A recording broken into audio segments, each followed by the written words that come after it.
Yo, what it do? It's your boys Juice and Lou. We back here with another video. But yes, I know I got a little voiceover going on, but we are having some technical issues with our audio, but it won't be like this again. It will be fixed by the next video.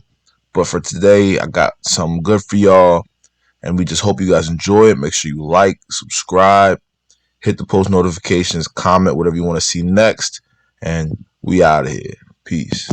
How Larry Bird went from disrespecting Michael Jordan to calling him God in just 2 years.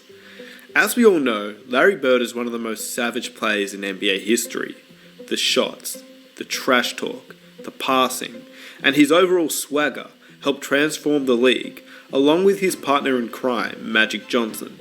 So this story looks at how Larry Bird went from disrespecting MJ to calling him a god in just 2 years. A look at the first time Larry Bird met Jordan and trash talked him, even before playing an NBA game. You guys seem to love these types of videos where I include interviews, stories, and highlights all mixed in together. And I think this one is a great story. So if you'd like to support the channel, I'd love if you could hit that like button, as it helps me out so much and it only takes 1 second of your time. Lastly, I hope everybody's doing okay within this tough time. Stay strong. I know some families are doing it really hard at the moment, so hopefully this video will take your mind off everything for just a few minutes. Anyway, here's the story. We begin all the way back in 1984. Before being a member of the Chicago Bulls, Jordan would actually participate in the 1984 Olympic team. This is where he'd first be able to showcase how great of an elite talent he truly was. He would play up against NBA players, NBA superstars, and future legends of the game. He would dominate. At that time, Larry Bird was coming off an MVP season during the 1983-84 season with averages of 24 points, 10 rebounds, 6.5 assists, and nearly 2 steals per game. He, along with Magic Johnson, were the stars of the league. Bird, at this time in his career, was an NBA champion. He was named the Finals MVP and the regular season MVP. There was nobody in the league who was better than him. He was 27 years of age by this stage, and he was on top of the NBA landscape. But he was hearing about this kid named Mike Jordan. The kid out of North Carolina with freakish athleticism. We all know Jordan as being one of the most ruthless and cutthroat players ever, but at this stage in his career, it was Larry Bird who wanted to make a point. It was at this time that Bird was on top of the NBA landscape. He was the man, and the one who had seen success in the league most recently. The Celtics were again ready to follow their leader into battle. We knew we had the best player in the world on our team. We knew Larry was, no question about it, he was the best player in the world. And their strategy was straightforward. The game was very simple. Get the ball to Larry and get out of his way. So entering the 1984 NBA season, the league had agreed it would have the Olympic team versus the NBA All-Stars team during the off-season to prepare the college kids that would go on to play for gold in the 1984 Olympics.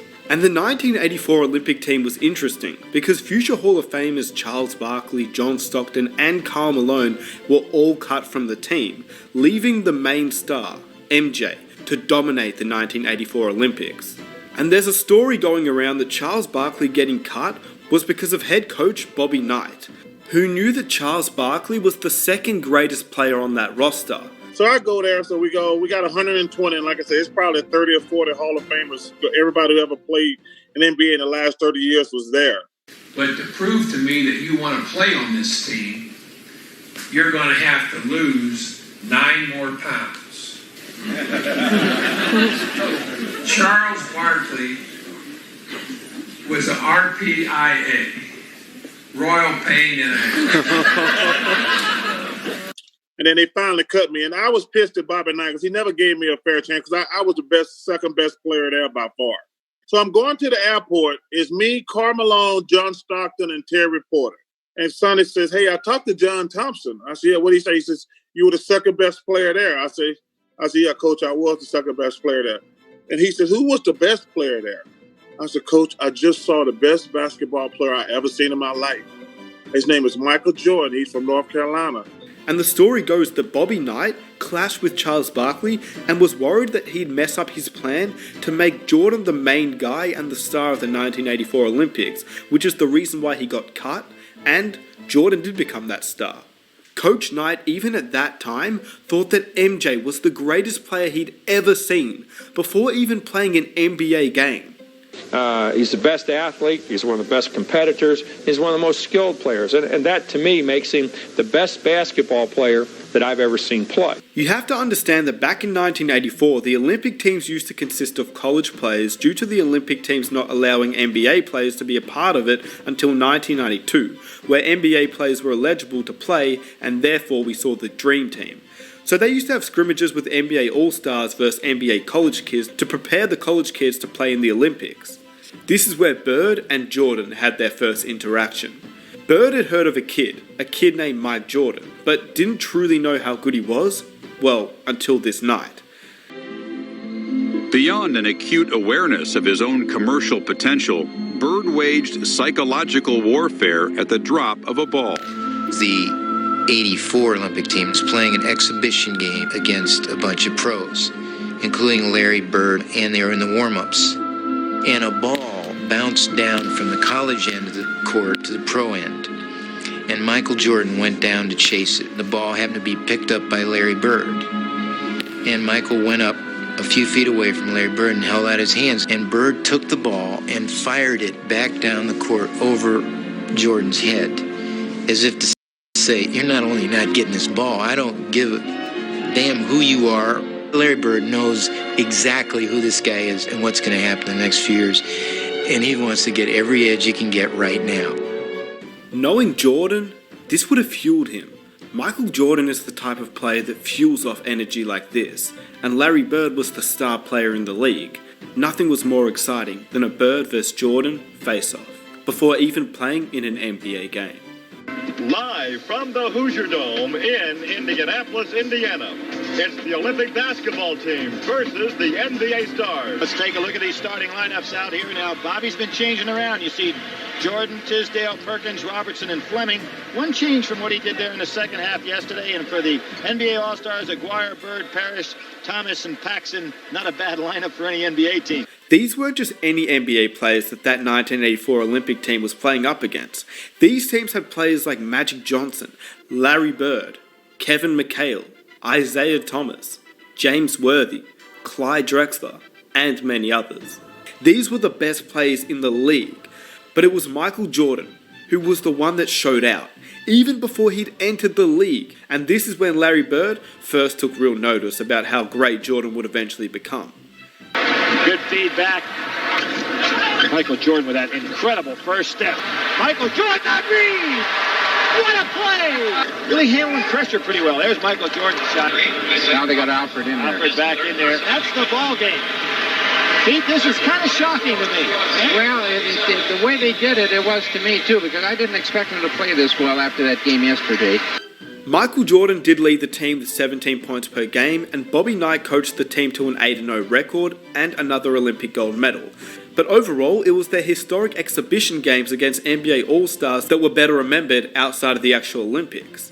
Fast forward to the next season, Bird and Jordan would match up against each other for the first time in their careers in the NBA.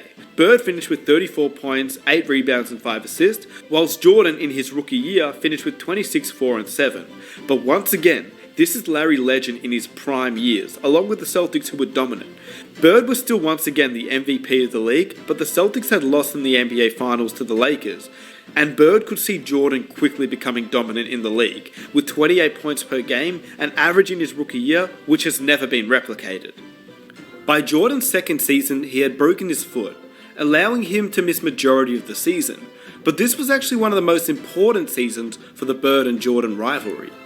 We know what happened next in the 1986 playoffs. We've all seen it. This was the series where Jordan became what Larry Bird would call that was God disguised as Michael Jordan. God disguised as Michael Jordan. And the rest is history.